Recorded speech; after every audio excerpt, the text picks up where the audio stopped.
Hi friends, polity இருந்த 10 question பார்க்கலாம். Friends, உங்களுக்கு யூஸ்ஃபுல்லாக இருந்தால் லைக் போடுங்க. அடுத்த வீடியோ போட ஒரு மோட்டிவேஷனாக இருக்கும். ஃபர்ஸ்ட் கொஸ்டின், முதலமைச்சரையும் அவரது ஆலோசனையின் பேரில் அமைச்சர்களையும் நியமனம் செய்பவர்? ஆன்சர் ஏ, ஆளுநர். நெக்ஸ்ட் கொஸ்டின், மாநில அரசு பணியாளர் தேர்வாணையத்தின் தலைவரை நியமனம் செய்பவர்? ஆன்சர் பி, ஆளுநர்.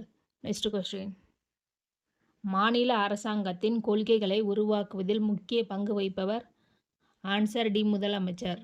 நெக்ஸ்ட் கொஸ்டின், மாநில அரசின் தலைமை வழக்கறிஞரை நியமனம் செய்பவர்? ஆன்சர் ஏ, ஆளுநர்.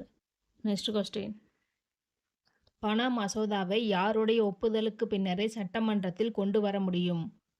ஆன்சர் ஏ, ஆளுநர். கூற்று 1, முதலமைச்சரின் பதவிக்காலம் நிரந்தரமானது. கூற்று 2, முதலமைச்சர் பதவி விலகினால் அனைத்து அமைச்சர்களின் பதவி விலகலை குறிக்கும். ஆன்சர் பி, கூற்று 2 மட்டும் சரி. கூற்று 1 எதற்காக தவறுனா, முதலமைச்சருடைய பதவிக்காலம் நிரந்தரமானது அல்ல. அவர் எப்பொழுது வேண்டுமானாலும் பதவி நீக்கம் செய்யப்படலாம். முதலமைச்சர் பதவி விலகினால் அனைத்து அமைச்சர்களும் பதவி விலகியதாகவே கருதப்படும். நெக்ஸ்ட் கொஸ்டின், சட்டமன்ற கூட்டம் நடைபெறாத போது அவசர சட்டத்தை பிறப்பிக்கும் அதிகாரம் பெற்றவர்? ஆன்சர் ஏ, ஆளுநர். நெக்ஸ்ட் கொஸ்டின், சட்டமன்றத்திற்கு ஒரு ஆங்கிலோ இந்திய உறுப்பினரை நியமனம் செய்பவர்? ஆன்சர் ஏ, ஆளுநர். நெக்ஸ்ட் கொஸ்டின், ஈரவை சட்டமன்றங்கள் கொண்ட மாநிலங்களின் எண்ணிக்கை? Answer C, 6.